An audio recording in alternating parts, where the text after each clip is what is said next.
We are so thankful for today, for the sunshine or the rain, and for this moment in time to just be alive. And we are truly thankful for this time to meet together, to support one another, and to explore how we can live our lives more fully and make this world a better place for everyone to live. Well, you can go ahead and be seated if you're not already. You're probably familiar with the lyrics of a well-known Christmas song that says, "He sees you when you're sleeping. He knows when you're awake. He knows if you've been bad or good, so be good for goodness sake."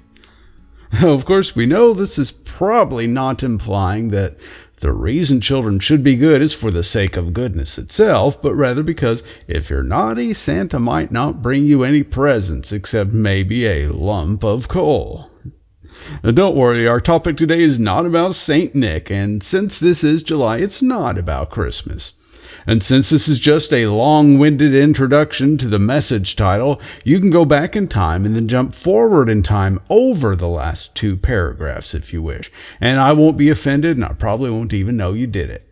But I titled our topic For Goodness Sake, and I'd like for us to explore some of the motivations we often have for acting morally and doing good for others. And then we'll end with a challenge. So why do we act in ways we would consider moral, ethical, and altruistic? Do we do things we consider to be good just because they're good, or for goodness sake and goodness sake alone?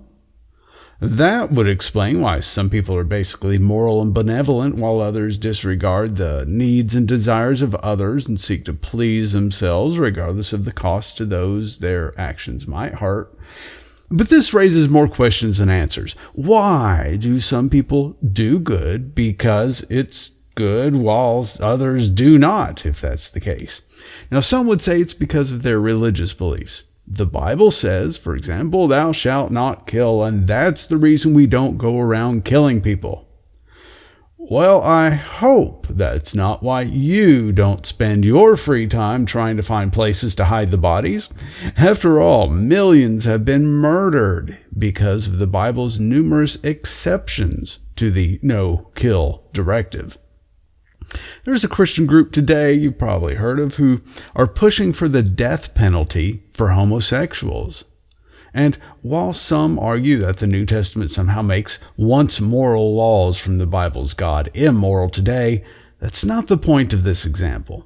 Rather, a belief in the Bible, the Quran, or any other religious text does not determine the believer's level of morality or goodwill. Instead, could it be that those who already have tendencies to harm others find support for their violence in their chosen holy book?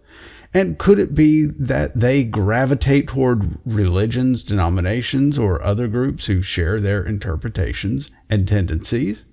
And you could also ask, could it also be that those who already have tendencies toward altruism and toward morality of some sort find support for their desires in their chosen holy book? Now, of course, this still doesn't answer our question. Why are people like they are in regards to their interactions with others? Well, let's read part of an article by Paul J. Zak in Psychology Today titled, "Why Some People Are Evil," and the link for the full article is in the note card. He writes, "So how do human beings go from good to bad to evil? My experiments have shown that 95% of the thousands of people I have studied release oxytocin when they receive a positive social signal. Oxytocin releasers include having someone trust you with their money, being touched, and even watching an emotional movie. 5% of those I have tested do not release oxytocin after such stimuli. These individuals have many of the traits of psychopaths. They are charming, deceptive, and even self-deceptive. And when there is money that can be shared with others, they unabashedly keep it all for themselves. Greed, you remember, is one of the 7 deadly sins. Knowing the chemistry of morality gives us keen insights into why most of us are good most of the time, and why some people like Hans Reiser are evil. Let's start with evil. Rodents that genetically lack receptors for oxytocin behave like psychopaths. They do whatever they want without regard for others' safety or welfare. They are loners in permanent survival mode. These behaviors also occur for many victims of childhood abuse. The oxytocin circuit in the brain needs nurturing to develop properly. The abuse victims I have studied are also in survival mode and have impaired social behaviors. And he goes on to say, and then there is petty evil. High stress inhibits oxytocin release and makes us temporary psychopaths. We know that we are not our best selves when we are stressed out. Stress narrows one's focus onto oneself, and we cease being socially competent. Actions we call virtuous or moral are those that put another's needs on par or above one's own. Honesty, trustworthiness, compassion, fairness. Oxytocin does this by subtly changing the self-other balance toward caring about another's well-being. My experiments have shown this both by measuring oxytocin release in blood after an act of kindness and by manipulating oxytocin levels in human brains to show that oxytocin directly causes virtuous behaviors. Yes, there is a moral molecule. And he goes on to say, but I have worried lately that the carefully controlled laboratory experiments I have done may not apply to people's daily experiences, so I've taken my lab on the road. We have studied the many ways humans connect and willingly cooperate with each other. Experiments with soldiers marching, a rugby team warming up before a match, and people praying in church, so that these activities cause the brain to release oxytocin. A spike in oxytocin produces a feeling of closeness and a willingness to help others. My field experiments have even taken me to some of the farthest reaches of the earth. I recently traveled to the highlands of Papua New Guinea to study isolated subsistence farmers in the rainforest. Highland people live much like our ancestors did millennia ago. I took blood before and after a ritual dance and found that it caused the release of oxytocin in the majority of the men I tested. The moral molecule appears to be a human universal. The human desire to connect not only with friends and family, but complete strangers is, I have found, what makes us moral. It is our social nature, our need to be around others, that makes us good most of the time. Oxytocin makes us feel what others feel, and this not only motivates us to avoid doing things that hurt others, but actually makes us feel pleasure when we bring others joy. Sneaky evolution. Gregariously social creatures like us need to have an internal moral governor that sustains our place in the social group. Being ostracized from one's group is as maladaptive for humans as it is for wolves. Behaving morally, roughly being nice to others who are nice to us, keeps us ensconced to the warmth and protection of our pack. That's fascinating. But while this gives us some insight into a likely reason for moral and pro-social tendencies, how does this help us? Well, first, it's important to take note of the connection between upbringing and social health. If it is indeed a chemical produced by the brain that helps motivate us to treat others well, and if the oxytocin circuit in children needs nurturing to develop properly, then if we have any interactions with children, especially as caretakers or guardians, it's very important for us to cultivate goodness in ourselves and demonstrate that to them. It is very important for us to put ourselves in their shoes, so to speak, and to cultivate kindness and compassion within ourselves so that we can pass on those traits to them. The author goes on to say that high stress inhibits oxytocin release and makes us temporary psychopaths. Now, you might not have any control over the factors in your life that result in your feeling a high level of stress, but you do have a level of control over how your mind responds to and interprets those things. And this is where meditation can often help. You can take a minute or two throughout your day to take your attention away from all the things going on around you and the thoughts racing through your head, and focus completely on something such as your breath. Feel it going in and feel it going out. Let the tension in your shoulders go, perhaps by doing a few shoulder shrugs and then letting them fall back as you let any slump in your spine straighten out. Now, doing this has been shown to lower the stress levels of those who make this simple meditation a part of their routine. And not only does meditation reduce stress, thus enabling the increased production of oxytocin, but other studies have suggested that meditation itself may produce the chemical. Now, of course, determining what is the cause and what is the effect is a little more involved than that, but it's clear that, whatever the reason, meditation helps. The author also says, experiments with soldiers marching, a rugby team warming up before a march, and people praying in church show that these activities cause the brain to release oxytocin. A spike in oxytocin produces a feeling of closeness and a willingness to help others. Now, there are meditative elements in the marching of the soldiers, the physical warm-up activities of the rugby team, and prayer. So if you find yourself lacking empathy, not treating others with kindness and compassion, and not living in line with a moral code that is based on the well-being of others, those are some things that you could try. You could learn Tai Chi, yoga, dancing, or a form of meditation that draws your interest. And if you can do things like this in a group, that might be even better. It might also be beneficial to cultivate empathy within yourself.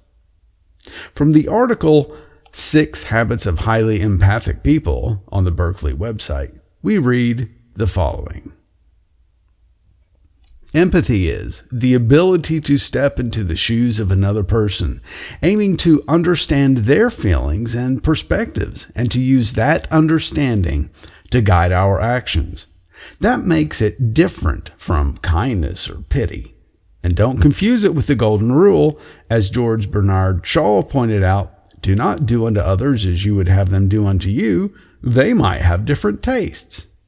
Part of empathy is discovering those tastes. The article goes on to explain what they call the 6 habits of highly empathic people. Now, I'm not going to read the whole article, but I encourage you to do so. The link is in the note card. But briefly, here are the 6 points with some excerpts beyond those points that we're going to include here. And we'll probably go into these in detail in the near future. 1. Cultivate curiosity about strangers. Cultivating curiosity requires more than having a brief chat about the weather. Crucially, it tries to understand the world inside the head of the other person. We are confronted by strangers every day, like the heavily tattooed woman who delivers your mail or the new employee who always eats his lunch alone. Set yourself the challenge of having a conversation with one stranger every week. All it requires is courage. 2. Challenge prejudices and discover commonalities. We all have assumptions about others and use collective labels such as Muslim fundamentalist or welfare mom that prevent us from appreciating their individuality. Highly empathic people challenge their own preconceptions and prejudices by searching for what they share with people rather than what divides them. 3. Try another person's life. So you think ice climbing and hang gliding are extreme sports? Then you need to try experimental empathy, the most challenging and potentially rewarding of them all.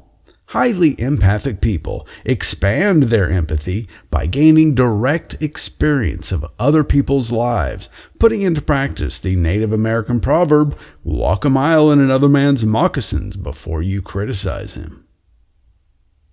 4. Listen hard and open up. Be present with what's really going on within, with the unique feelings and needs that a person is experiencing in that very moment. And make yourself vulnerable. Removing our masks and revealing our feelings to someone is vital for creating a strong, empathic bond. 5. Inspire mass action and social change. Just think of the movements against slavery in the 18th and 19th century on both sides of the Atlantic. As journalist Adam Hochschild reminds us, the abolitionists placed their hope not in sacred texts, but in human empathy, doing all they could to get people to understand the very real suffering on the plantations and slave ships. And we should remember that empathy will most likely flower on a collective scale if its seeds are planted in our children. 6. Develop an ambitious imagination. We also need to empathize with people whose beliefs we don't share or who may be enemies in some way. If you are a campaigner on global warming, for instance, it may be worth trying to step into the shoes of oil company executives, understanding their thinking and their motivations if you want to devise effective strategies to shift them toward developing renewable energy. A little of this instrumental empathy, sometimes known as impact anthropology, can go a long way. Empathizing with adversaries is also a route to social tolerance. That was Gandhi's thinking during the conflicts between Muslims and Hindus leading up to Indian independence in 1947, when he declared, "I am a Muslim, and a Hindu, and a Christian, and a Jew."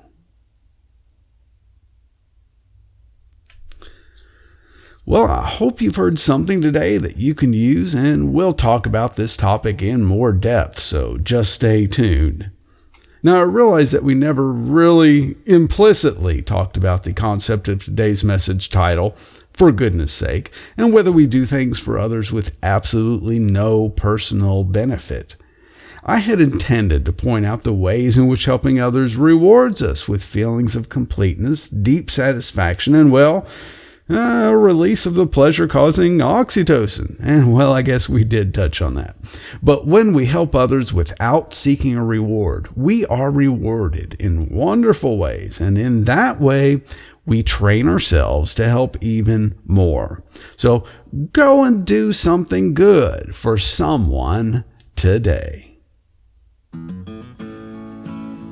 Let's end today's service with a time of reflection and perhaps a meditative atmosphere to help us feel that connection to and empathy for the world around us. If you need to talk with someone about an issue you're facing, you're always welcome to instant message one of us or go to almcyberchurch.org and click the pastor's offices link and contact us there. Whenever you need to go, you're dismissed, and we hope that you'll hang around for a few minutes and chat with us after the service ends.